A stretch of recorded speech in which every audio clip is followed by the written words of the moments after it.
Hi, everybody, and welcome to this Bulls Update, joined by UB men's soccer head coach Stu Riddle, fresh off one of the biggest wins of the season.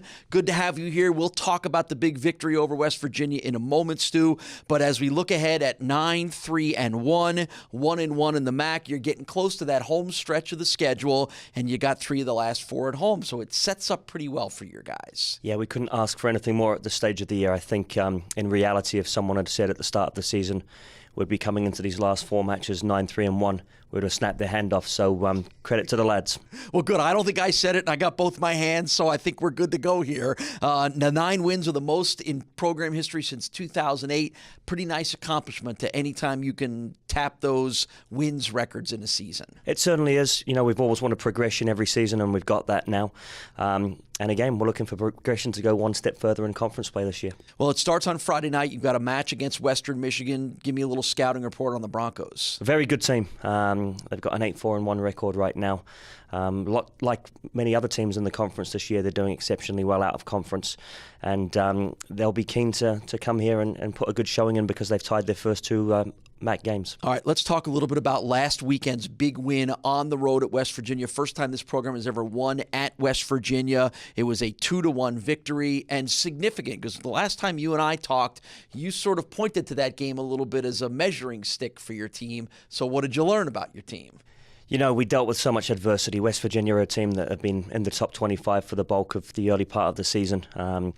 You know, it was a game that they needed to win. They dropped their first one at home to Bowling Green. They're now going to be on the road for the rest of the season. It was senior night, so we went there in a hostile environment in front of a big crowd and got a very pivotal victory. What was it about the way your guys played in order to guarantee that victory? We knew we'd have to outwork them. We knew it was going to be a pressure match for both teams, having lost their openers. And going a goal down early, you know, we were a little bit worried, but we showed incredible character to come back and get the 2-1 win. I thought it was kind of interesting that both of your goals in that 2-1 win came on header plays, and that's been an area that your team's been pretty good on all year. Give us a little bit of soccer insight into how do you practice it? How do guys get good at it? Is it an acquired skill? Is it something you've got to be good at coming into the program? Give us a little sense on why that's worked so well for you. It's something that can be developed. You know, timing is key. Your ability to judge the flight of the ball and make sure your timing is right and the connection is good. You're hitting it with the forehead and not the top of the head or the side of the head.